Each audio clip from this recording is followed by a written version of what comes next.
अस्सलामु अलैकुम वरहमतुल्लाहि वबरकातुहू। शहनशीन पर तशरीफ़ फरमा हज़रत मौलाना उमरैन साहब, उमरैन रहमानी साहब, secretary all India Muslim personal law board,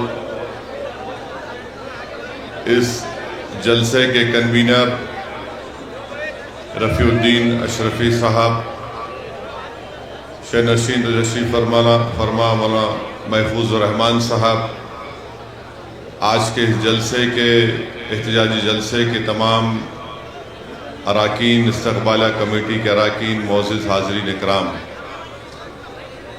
अज़ीज़ान मिल्लत इस्लामिया, आपका बेहद शुक्रगुज़ार हूँ कि आपने अपना कीमती वक्त निकाल कर आज all India Muslim personal law board की जानिब से वक्फ क़ानून के ख़िलाफ़ जो एहतजाजी मुहिम का आगाज़ किया गया है, आज परभनी शहर में एक मरकज़ी जलसे आम उस वक्फ क़ानून के ख़िलाफ़ मुनक़्क़द किया जा रहा है। अज़ीज़ान मिल्लत इस्लामिया, आप जानते हैं कि पूरे वतन अज़ीज़ में लोग बड़े गमगीन भी हैं कि जो कश्मीर पहलगाम में जो पाकिस्तान से आए हुए दहशतगर्दों ने वहाँ पर जो मासूम हिंदुस्तानियों का कत्ल किया, जिसकी वजह से हम देखते हैं कि 27 हमारे मुल्क के शहरी उन दहशतगर्दों ने उनको कत्ल किया। तो मैं हज़रत मौलाना उमरैन रहमानी साहब से इजाज़त लिया हूँ कि मेरी आपसे गुजारिश है कि हम तमाम लोग उस दहशतगर्दाना हमले के ख़िलाफ़ और जो लोग वहाँ पर मारे गए उनसे इज़हार ताज़ियत के लिए अगर हम 1 मिनट के लिए खड़े हो जाएं तो बहुत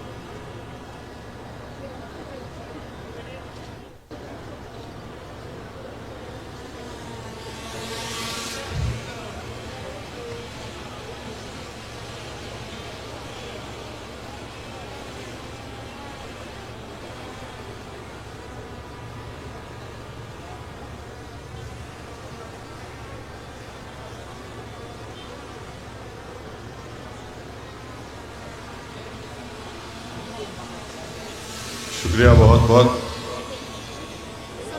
अज़ीज़ान मिल्लत।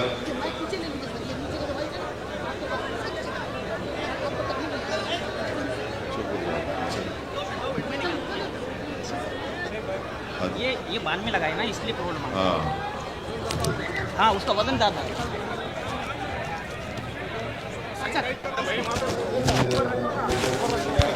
हमारा को ऊपर स्टेज पर तो दोनों पिस्टल पर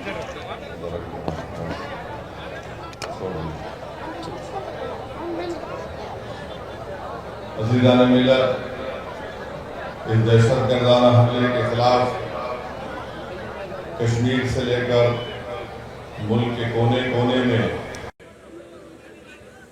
हर शख्स ने अपने तरीके से उसकी मजम्मत की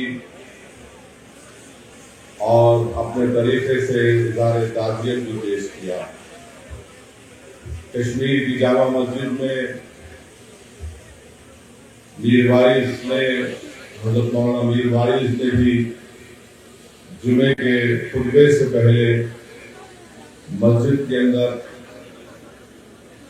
उस दहशतगर्दाना हमले के खिलाफ इज़हार ताज़ियत को पेश किया। मैं ये बात यहाँ पर ये रखना जरूरी समझता हूँ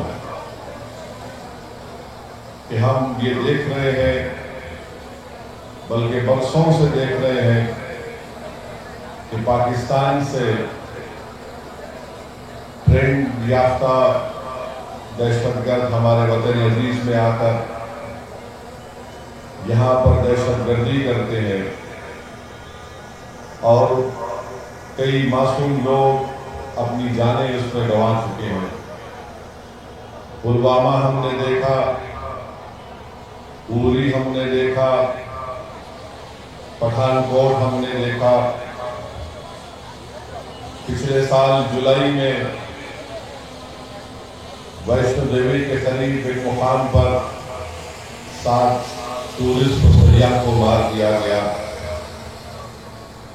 ये बड़ा ही अफसोसनाक वाकया है कि दहशतगर्द आकर खवातीन और बच्चों को अलग करते हैं, मर्द लोगों को अलग करते हैं, उनसे उनका मजहब पूछकर, और अगर वो मुसलमान नहीं है तो उनको गोली मार दिए। यहाँ पर उलमा इकराम तशरीफ फरमा है, वो मुझसे बेहतर और मुझसे मौसर तरीके से आपको समझा सकेंगे कि दीन इस्लाम में कितना बड़ा गुनाह है किसी को कत्ल करना, मगर इस तरह से हरकत करना और फिर गोली मारकर उनकी तस्वीर निकालना, सेल्फी निकालना, यकीनन ये लोग इंसान कहलाने के लायक नहीं है। हम जितनी भी इसकी मजम्मत करें वो कम है। बल्कि मैं अपनी पार्टी की जानिब से जब मरकजी हुकूमत ने ऑल पार्टी मीटिंग बुलाई, मैंने उस ऑल पार्टी मीटिंग में इस बात को रखा कि अक़वाम मुत्तहिदा के सिक्योरिटी काउंसिल का रेजोल्यूशन है जो 9/11 के बाद सिक्योरिटी काउंसिल ने उसको अपनाया था, जिसमें 4 निकात दिए गए। तमाम ममालिक से कहा गया कि दहशतगर्दों को पनाह नहीं देंगे, उनको पैसों से मदद नहीं करेंगे, उनकी ट्रेनिंग नहीं करेंगे। मगर बरसों से पाकिस्तान अपने मुल्क में दहशतगर्दों को ट्रेनिंग देता है भारत के खिलाफ। फिर अक़वाम मुत्तहिदा का आर्टिकल 51 है जो इस बात की इजाज़त देता है किसी एक मुल्क को वो सेल्फ डिफेंस में अपने मुल्क के तहफ़्फ़ुज़ के लिए दूसरे मुल्क पर वो अपनी मिलिट्री कार्रवाई कर सके। मैंने उसका भी हवाला दिया। और ये आर्टिकल 51 सिर्फ मुल्क के खिलाफ नहीं, बल्कि जिस मुल्क उस अपने मुल्क में दहशतगर्दों को पनाह देता है, जिसको अंग्रेजी में नॉन स्टेट एक्टर कहते हैं, ये एलईटी पाकिस्तान की हुकूमत की ISI की एक नाजायज औलाद है। और फिर आप ये भी जानते हैं कि हमारे भारत के संविधान में आर्टिकल 355 है जो इस बात को कहता है कि मरकजी हुकूमत की जिम्मेदारी है कि किसी रियासत में अगर बाहर से हमला होता तो उसको रोके, और बैनुल-अक़वामी कानून हमको इस बात की इजाज़त देता है कि हम पाकिस्तान की एयरफोर्स, पाकिस्तान की नेवी का ब्लॉकेट करें, और करना भी चाहिए। हमको इस बात की इजाज़त देता है कि हम इंटरनेट का उनका उसको जैम करें, हैकिंग कराएं हमारे एथिकल हैकर्स के साथ जो इस मुल्क में बड़े पैमाने पर हैं। मैं मरकजी हुकूमत से इस बात का मुतालबा करता हूँ, भारत के वज़ीर आज़म से, कि वो फाइनेंशियल एक्शन टास्क फोर्स है जिसको FATF कहते हैं, हुकूमत की जिम्मेदारी यह है कि पाकिस्तान को ग्रे लिस्ट में डाले FATF की, और इसी तरीके से उनको माशी तौर पर पाकिस्तान को हम कमजोर करना बहुत जरूरी है। और जो लोग आज पाकिस्तान में बैठकर बकवास करते हैं, मैं उनसे कहना चाह रहा हूं कि आप भारत से आपका वक्त आधा घंटे पीछे है। अब जैसा यहाँ 6:15 हो रहे हैं, वहां पर 6:45 हो रहे हैं, मौरो आधा घंटा पीछे नहीं है, वो आधी सदी भारत से पीछे है। और ये बार बार ये गलत बात वहां के लोग करते हैं, अरे हमारे मुल्क का बजट जो है, तुम्हारे मुल्क का बजट हमारे मिलिट्री के बजट के बराबर नहीं है। तुम बराबरी करना तो दूर की बात, तुम अगर इसी तरह करते रहोगे ये बार बार पाकिस्तान ये कहता है कि हम न्यूक्लियर बॉम्ब हमारे पास है, एटॉमिक बॉम्ब है। याद रखिए, अगर आप किसी मुल्क के अंदर जाकर मासूम लोगों को मारेंगे तो कोई भी मुल्क खामोश नहीं बैठने वाला है, चाहे हुकूमत किसी की भी हो। मगर इस तरह से आकर हमारी भारत की सरजमीन पर हमला करना और मजहब पूछकर किसी को गोली मारना, तुम कौन से दीन की बात कर रहे हो? तुम तो खवारिज से बदतर हो, तुम तो आईसिस के जानशीन हो जो हरकत किए हैं। तो मेरे अजीज दोस्तों और बुजुर्गों, हम हमारे मुल्क के वजीर आजम से भी कहेंगे कि जब कश्मीर हमारा अटूट हिस्सा है और रहेगा इंशाअल्लाह, तो कश्मीरी भी हमारा अटूट हिस्सा है। हम कभी भी कश्मीरियों के खिलाफ ये जो टीवी चैनल पर ये बड़े बड़े एंकर बैठकर गुफ्तगू कर रहे हैं, बेशरम है ये पूरे एंकर। अगर कश्मीर हमारा अटूट हिस्सा है और रहेगा, तो कश्मीरी भी हमारा अटूट हिस्सा है। कैसे हम उन पर शक कर सकते हैं? वो कौन था जो दहशतगर्दों से उनका हथियार लेते हुए जिसकी जान चली गई? वो कौन था जो अपने कंधे पर जख्मी लोगों को बिठाकर 40 मिनट चलकर नीचे लेकर आया? वो कौन था? कश्मीरी था जो एक मासूम बच्चे को उठाकर उसकी जान बचा रहा था। तो ये जो हमारे वतन अजीज में कश्मीरियों के खिलाफ एक नफरत पैदा करने की कोशिश की जा रही है, गलत है। ऐसे नाजुक वक्त पे भारत को एक होकर जो पड़ोसी दुश्मन है उसके खिलाफ अगर जवाब देना है तो हमको मुत्तहिद रहना पड़ेगा। पाकिस्तान यही चाहता है, आईएसआई यही चाहती है, एलईटी यही चाहता है कि इस मुल्क में हिंदू और मुसलमानों में और इख्तलाफात बढ़े। तो जो टीवी चैनल पर बैठकर अपने टीआरपी रेटिंग के लिए गंदगी बक रहे हैं, मैं तुमसे कह रहा हूं, कम से कम थोड़े दिन तो ठहर जाओ, थोड़े दिन तो ठहर जाओ। तुम तो साल के 12 महीने रोज तुम बकवास बकते हो, मगर ये वक्त नहीं है। इस वक्त पर मुल्क को मुत्तहिद रहना है। और हम मरकजी हुकूमत से भी कहते हैं कि आपको जो कार्रवाई मुनासिब समझते हैं कार्रवाई करिए।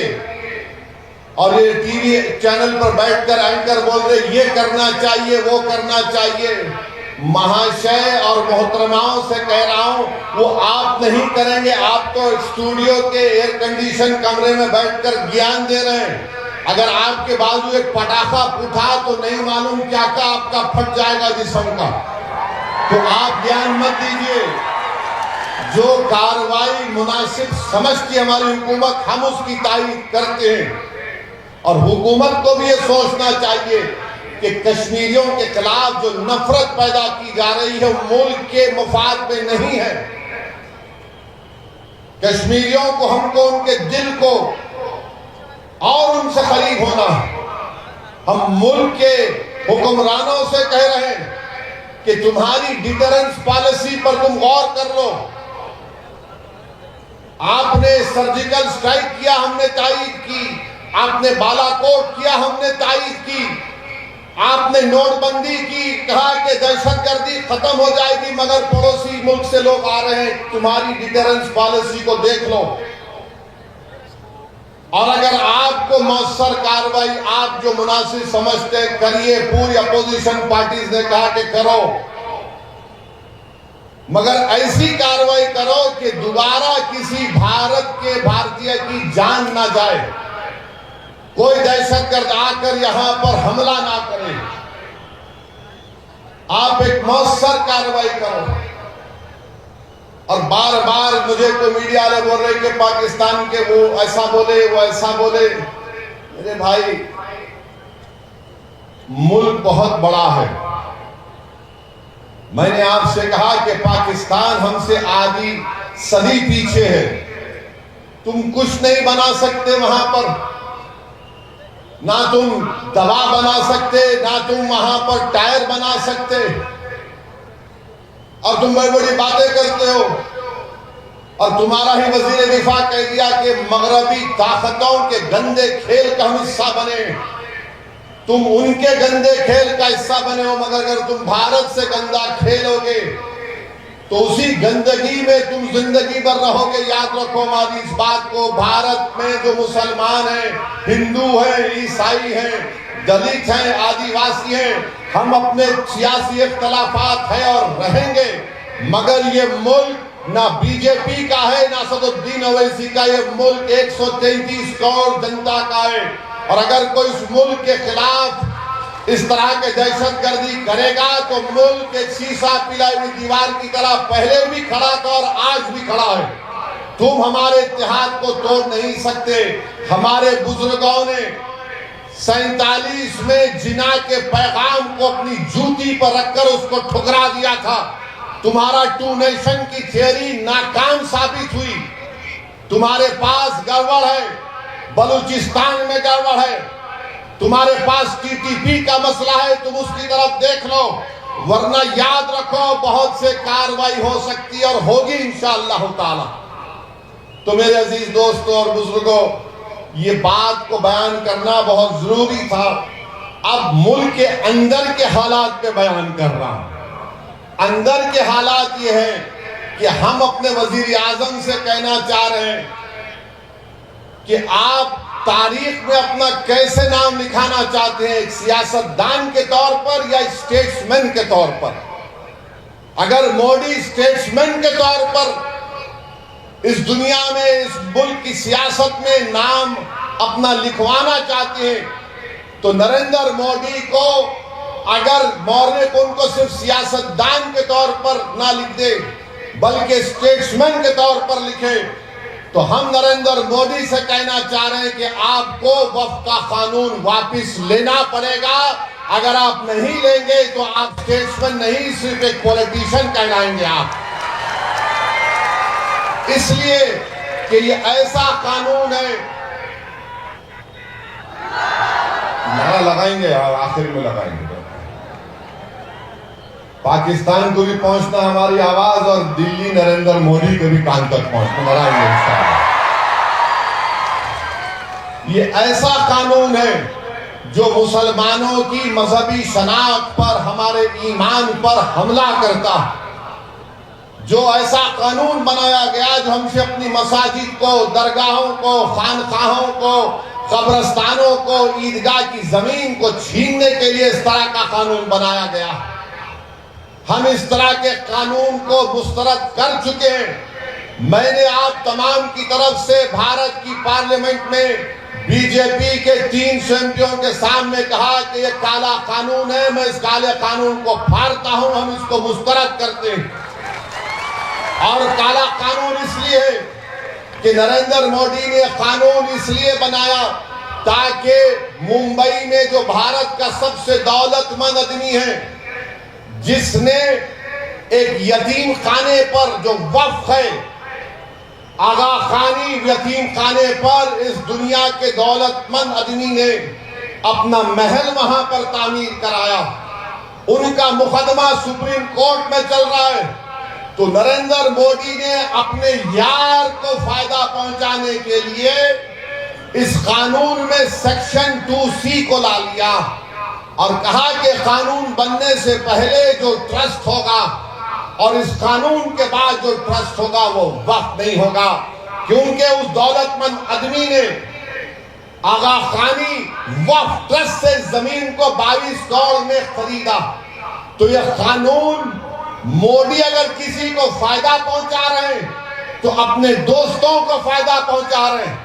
मैं महाराष्ट्र के मुख्यमंत्री जो ज्यादा ही मोहब्बत करते हैं असदुद्दीन ओवैसी से, मैं उनसे पूछना चाह रहा हूं, क्या तुम उस दौलतमंद आदमी की बिल्डिंग को हासिल करोगे जो हमारी सफों में मीर जाफर, मीर सादिक और अबू जहल और अबू लहब के जानशीन हैं?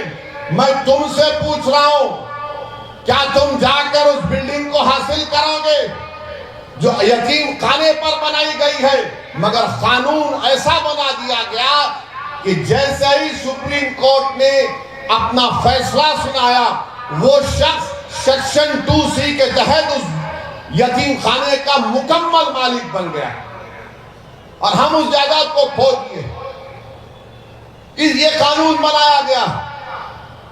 ये बार बार बीजेपी के लोग बोलते हैं नहीं नहीं कब्जे हो गए। बीजेपी का एक पैम्फलेट बुकलेट निकाला गया, पढ़िए आप, जिसमें बीजेपी कह रही है कि 70% वक्फ की जायदादों पर कब्जा हो गया। चलिए, जब कब्जा हो गया तो आप लिमिटेशन का कानून क्यों इस्तेमाल कर रहे हैं? जो 12 साल से अल्लाह जिस चीज का मालिक है वहां पर काबिज है, तो मोदी कह रहे हैं कि तू आज से मालिक बन गया। तो 70% जायदादों का मालिक आप लैंड ग्रैबरों को, काबिजीन को बना रहे हैं। तो वक्त के मुफाद में क्या हो रहा है बताइए आप। आपने क्यों कह दिया कि वही वक्फ कर सकता है जो 5 साल के लिए मुसलमान रहेगा? किसकी मां जनी जो मुझसे आके पूछेगा तो मुसलमान है या नहीं है? मैं all India Muslim personal board के इस मुबारक प्लेटफॉर्म से कह रहा हूं, अगर गुनाहगार मुसलमान भी होगा तो फख्र से कहेगा कि हाँ मैं गुनाहगार हूं, मगर मैं अल्लाह उसके रसूल को मानने वाला हूं। तुम कौन होते हैं मुझसे आकर पूछने वाले? 5 साल दिखाना पड़ेगा। क्या तुम दिखाओगे तुम 5 साल अपने मजहब पर चल रहे नहीं चल रहे? ये कानून में जो प्रोविजन बनाया गया 5 साल का, ये सिर्फ इस्लाम को कबूल करने वालों के लिए नहीं है।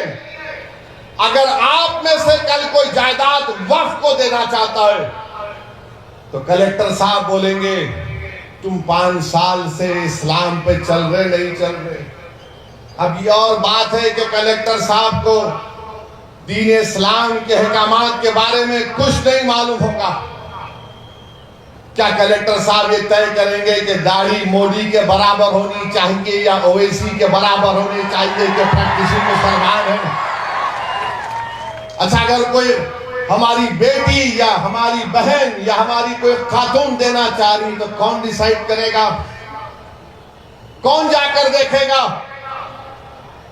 क्या वो पर्दा नशीन है या वो हिजाब पहनती है नहीं पहनती है? तुम कौन हो भाई? अच्छा, अगर किसी को पकड़कर पीट दिए, ये राक्षस हैं जो पकड़कर पीटते हैं और उससे कहेंगे कि तू JSR का नारा लगा दे, अगर वो लगा दिया तो वो प्रैक्टिसिंग है या नहीं? ये कानून क्यों बनाया गया? इसलिए कि हुकूमत तय करेगी कि आप इस्लाम पर है या नहीं। हुकूमत का क्या काम? ये तो आइन के इक्वालिटी के सेक्शन के खिलाफ है, आर्टिकल 14 के खिलाफ है, आर्टिकल 15 के खिलाफ है, आर्टिकल 25 के खिलाफ है, आर्टिकल 26 के खिलाफ है। एक मुसलमान किसी दूसरे धर्म को अपनी जायदाद दे सकता है, मगर दूसरा धर्म का आदमी मुसलमान को नहीं दे सकता। और मुसलमान अगर 5 साल तक किसी को दे सकता है, मगर 5 साल के बाद अगर मोदी जी बोलेंगे हाँ तुमने मेरी चाय पी, मैं तुमको मुसलमान बोलता हूं, तो जब दे सकते आप बताइए कैसा कानून है ये? सेक्शन 3D बना दिए।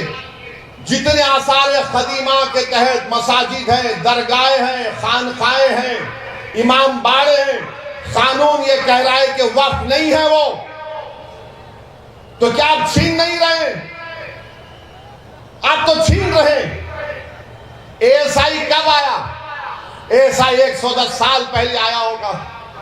मस्जिद कब थी? दरगाह कब थी? खानकाह कब थी? इमाम बाड़े कब थे? 300 साल 200 साल से। सेक्शन आप लगा दिए कि उसको कागज दिखाना पड़ेगा, मिल्कियत का कागज दिखाना पड़ेगा। अगर कागज नहीं है तो आपको बोलना पड़ेगा कौन उसको बनाया था। 300 साल पहले, 200 साल पहले कौन बनाया कैसे मालूम? मोदी जी, अगर हमको इल्मे जफर आ जाता तो हम पूछ के बोलते रूहों से आप बनाए थे क्या? बोलो हमारे को। अब नहीं मालूम, उमरैन साहब को आता होगा इल्मे जफर, मैं तो गुनाहगार आदमी हूं। कौन बोलेगा बताइए? आप हर चीज को छीनना चाहते हैं। आपने कानून बना दिया कि अगर गवर्नमेंट की प्रॉपर्टी में और वक्फ की प्रॉपर्टी में झगड़ा होगा तो डेजिग्नेटेड ऑफिसर तय करेगा। गवर्नमेंट का अपॉइंटी तो गवर्नमेंट के हक में करेगा ना। तुम बोलते कोर्ट को तय करो, नहीं, तुमने कहा हमारा ऑफिसर। अब कौन सा ऐसा ऑफिसर होगा जिसकी सर्विस के 15-20 साल 5 साल रहेंगे, हुकूमत के खिलाफ के ऑर्डर देगा? नहीं देगा। और ये भारत के आईन के खिलाफ है कि कोई अपने ही मुकदमे में जज नहीं हो सकता, जिसको अंग्रेजी में कहते हैं प्रिंसिपल्स ऑफ नेचुरल जस्टिस। और हमारे आईन का जो बेसिक स्ट्रक्चर है उसका हिस्सा है ये। मगर आपने हमसे जायदाद छीनने के लिए ऑफिसर को बना दिया। आपने क्या क्या, मैं तो ये जो टीवी चैनल पर जाकर ये जो छिछोरे बैठते हैं, ये जो जोकर बैठते हैं, एक ट्रैवल एजेंट है, उन्हें इमाम एसोसिएशन का जिम्मेदार, एक फुला है, उन्हें बैठता। कभी कोई इनसे पूछता नहीं कि इसमें 44 अमेंडमेंट का एक सेक्शन बताओ जिससे वक्फ को फायदा होगा। कुछ नहीं मालूम, पूरे के पूरे थम्स अप है।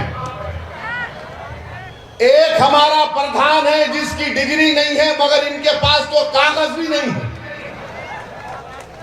कुछ नहीं है इनके पास, वो भी नहीं है, वो भी नहीं है। जिसको पढ़ना लिखना नहीं आता वो पढ़े लिखों से ज्यादा ज़हीन होता, उन्हें बोलता मेरी जमीन कागज पढ़ो। और ये बैठकर ये जो आज बीजेपी की तारीफ कर रहे हैं, याद रखो ये वक्फ की जायदाद का मालिक अल्लाह है, अल्लाह रहेगा। ये तुम्हारी अम्मा के महर में नहीं आया है, सो याद रखो। कभी कभी ऐसा लगता है कि माफ करना मौलाना कह रहा है, इनके लुत्फे में फर्क दिखता मुझे। कहां क्या क्या बके जाते हैं। अरे छीन रहे हैं हमारी जायदाद को, मस्जिदों को छीन रहे हैं। अगर वो सेक्शन 3C सेक्शन 3D रहेगा तो फिर ज्ञानवापी की मस्जिद वक्त नहीं रहेगी। हम मुकदमा लड़ रहे हैं ज्ञानवापी का, मथुरा का मुकदमा लड़ रहे हैं, वो नहीं रहेगा, 3D वक्फ ही नहीं रहेगा। इस तरह का कानून बना है मोदी और बीजेपी ने। और सब लोग बोल रहे हैं ऐसा हो जाएगा, पूरा हो जाएगा, ये हो जाएगा, वो काम हो जाएगा। आप बीजेपी के लीडरों से सुनो, नहीं नहीं अब तो बस गरीब मुसलमानों का कल्याण ही कल्याण है। हैदराबाद में, मेरे हैदराबाद के हल्के में एक इलाका है फतेह दरवाजा कहते हैं, वहां पर एक शख्स ने अखबार में इश्तिहार दिया जिसके सर पे बाल नहीं है, गंजे नहीं है, फुला तारीख को आ जाओ मैं दवा लगा तो बाल उग जाएंगे। 100 लोग चले गए वहां पे। अरे होगा भाई, सबको लगाया उन्हें। उसके बाद उनके सर पर लाल लाल निशान पड़ गए, उसके पीछे पड़ गए। तो क्या बोला? तो मोदी भी यही बोल रहे, मैं ऐसा लगाता हूं तो देखो कुछ होने वाला नहीं है। जायदाद छीनना चाह रहे, आपकी हमारी मस्जिद को छीनना चाह रहे हैं। ये हमारी बका का मसला है, याद रखो।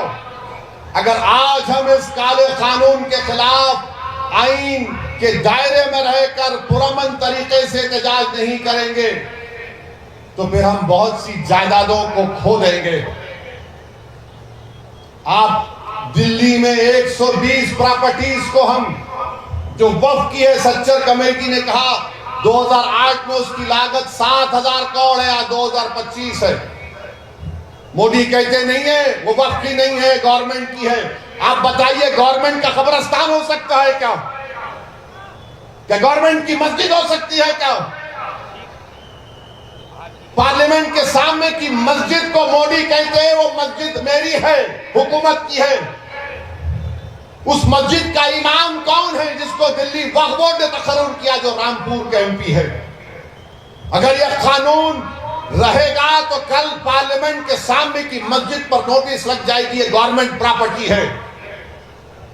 मेरे अजीज दोस्तों और बुजुर्गों, मैं पूरी जिम्मेदारी के साथ आपसे कह रहा हूं, जज्बात में लाने के लिए नहीं कह रहा हूं, बल्कि आपको पैगाम देने के लिए, आप में शऊर को बेदार करने के लिए वक्फ बोर्ड अब सिर्फ एक पोस्ट ऑफिस बन के रह गया है। जब तक कलेक्टर डिसाइड नहीं करेगा वक्फ बोर्ड कुछ भी नहीं करेगा। मुस्लिम धर्म का वक्फ बोर्ड है, इसमें सिर्फ मुसलमान मेंबर हो सकता है। आप गैर मुस्लिम को क्यों लाना चाहते हैं? महाराष्ट्र में पंढरपुर की मंदिर है, पंढरपुर की मंदिर के ट्रस्ट में कोई भी ट्रस्टी कौन हो सकता है? बोल हमको सिर्फ हिंदू हो सकता है, हमको इतराज नहीं है, वही होना चाहिए। मगर आप पंढरपुर की मंदिर में सिर्फ हिंदू हो सकता है तो मुसलमान के वक्फ बोर्ड में गैर मुस्लिम कैसे हो सकता है? कैसे हो सकता है हमको बताओ आप। तो बोलते मोदी नहीं नहीं एडमिनिस्ट्रेशन में। अरे पंढरपुर का ट्रस्टी तो एक बीजेपी के राज्यसभा के एमपी है ना, वो भी तो एडमिनिस्ट्रेशन ही कर रहे। वहां पर अच्छा तो यहां पर खराब कैसे बताओ। बिहार का हमारे हिंदू धर्म का बोर्ड सिर्फ कहता है कि हिंदू मेंबर होगा, ना सिख होगा, ना जैन होगा, ना बौद्ध होगा। उत्तर प्रदेश में आप देख लीजिए, काशी विश्वनाथ बोर्ड सिर्फ हिंदू होगा, गवर्नमेंट का कमिश्नर हिंदू होगा। अगर हिंदू धर्म छोड़ेगा तो मेंबर नहीं रहेगा। तिरुपति आंध्र प्रदेश में सिर्फ हिंदू धर्म के लोग मेंबर रहेंगे। कितनी मिसालें दूं आपको। हमारे सिखों का सिख गुरुद्वारा प्रबंधक कमेटी है, सिर्फ वही सिख हो सकता है जो मेंबर होगा। मगर आप हमारे मामले में क्यों मुदाखलत कर रहे हैं? क्यों कर रहे हैं बताता हूं आपको। 2 गैर मुस्लिम तो एक गैर मुस्लिम चेयरमैन भी बन सकता है, 2 मिनिमम है, 8 भी हो सकते, 7 भी हो सकते। क्यों हो सकते? क्योंकि जब परभनी में अगर कोई जायदाद का झगड़ा होगा गवर्नमेंट और वक्फ बोर्ड में, मिसाल के तौर पर, तो गवर्नमेंट अपने ऑफिसर को तकर्रुर करके अपने हक में फैसला करवा देगी।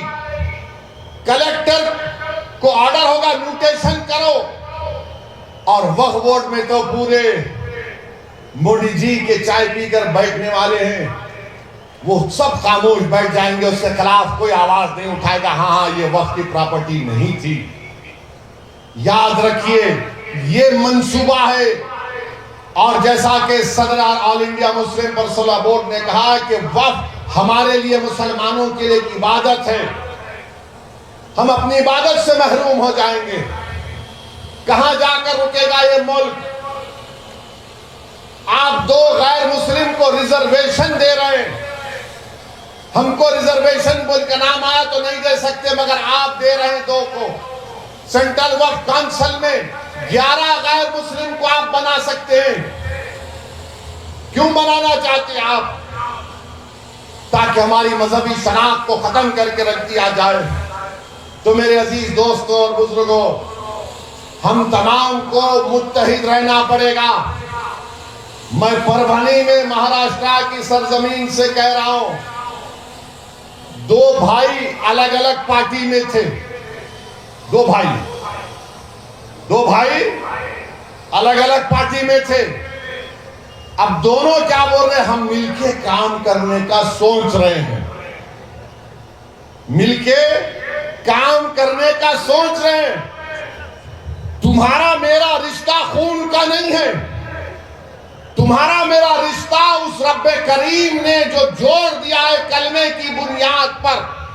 अगर आप और हम मुत्तहिद नहीं होंगे इस कानून के खिलाफ, तो मेरे भाई फिर हम किस एतबार से इज्जत की जिंदगी गुजार सकेंगे?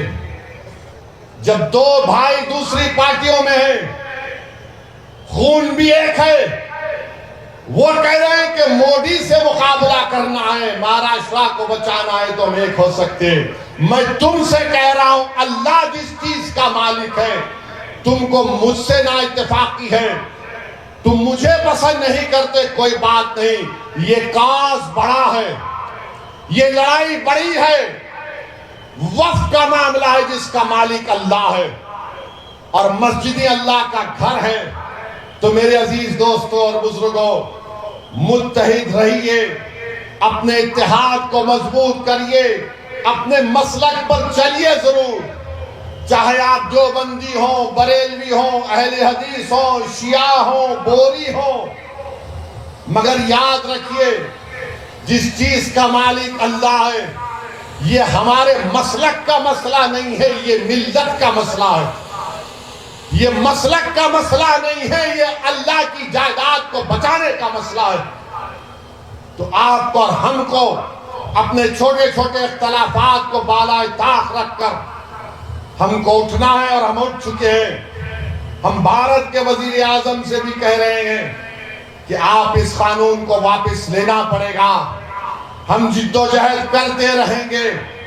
जिस तरह हमारे किसान भाइयों ने अपनी इत्तेहाद की ताकत पर नरेंद्र मोदी की हुकूमत को उस काले कानून को वापस लेना पड़ा, इंशाअल्लाह ताला मुझे यकीन है कि अल्लाह सुब्हानहू तआला फजल और करम करेगा और अल्लाह हमको कामयाब और कामरान करेगा, और ये कानून को हुकूमत वक्त को वापस लेना पड़ेगा इंशाअल्लाह ताला। और मैं कह रहा हूं अजीत दादा पवार से, ड्रामेबाजी बंद करो अजीत पवार। तुम्हारे पोस्टर देखा परभनी में मैं आते आते, मुंह ही नहीं खोल रहे। अरे चचा के खिलाफ इतना बोले, अब तो बोलो। नीतीश कुमार, याद रखो नीतीश कुमार, भारत का मुसलमान और भारत के हमारे वो हिंदू भाई जो बड़ी तादाद में सेकुलर हैं, भारत के हमारे दलित भाई, आदिवासी भाई नीतीश कुमार को कभी माफ नहीं करेंगे। तुम समझे नहीं, तुम बदले नहीं। तुम हमेशा पीठ पर खंजर मारते थे, खंजर मार रहे हो। जयंत चौधरी से कह रहा हूं, अरे मुसलमानों की खातिर नहीं तो अपनी दादा की विरासत को तो बचा लो। चौधरी चरण सिंह की विरासत को बचा लो तुम। क्या तुम्हारे दादा जिंदा रहते तो क्या यह कानून की तारीफ करते? और वो चंद्राबाबू नायडू, याद रखो चंद्राबाबू नायडू, तुमने इस कानून की तारीफ करके अपने बेटे के सियासी कैरियर को नेज़े पे लगा दिया। तुमने तारीफ, अगर तुम तारीफ नहीं करते, अगर अजीत पवार,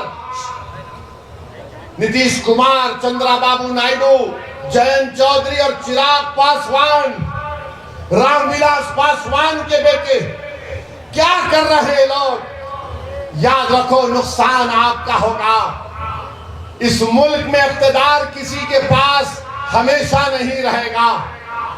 इख्तिदार अल्लाह की तरफ से दिया जाता है, लिया भी जाता है। तो मेरे अजीज दोस्तों और बुजुर्गों, मेरी आप तमाम से गुजारिश है कि मुत्तहिद रहिए। और 30 तारीख को बत्ती गुल, 30 तारीख के दिन बत्ती गुल का प्रोग्राम। लाइट बंद करेंगे ना मेरे भाई, लाइट बंद करेंगे ना। 10 मिनट के लिए लाइट बंद करना है, और ये सोच के बंद करना है कि मैं 10 मिनट के लिए बंद कर रहा हूं। जो इसकी तारीफ करे हमेशा के लिए उनकी लाइट बंद, और होगी इंशाअल्लाह ताला।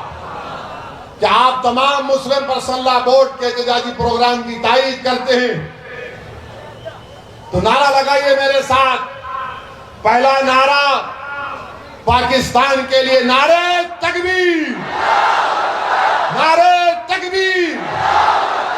अब दूसरा नारा हमारे वजीर आजम के कानों तक पहुंच जाए, ताकि वो स्टेट्समैन बने, पॉलिटिशियन ना बने। नारे तकबीर, नहीं दम नहीं। नारे तकबीर, नारे तकबीर। भारत, भारत। अस्सलाम वालेकुम।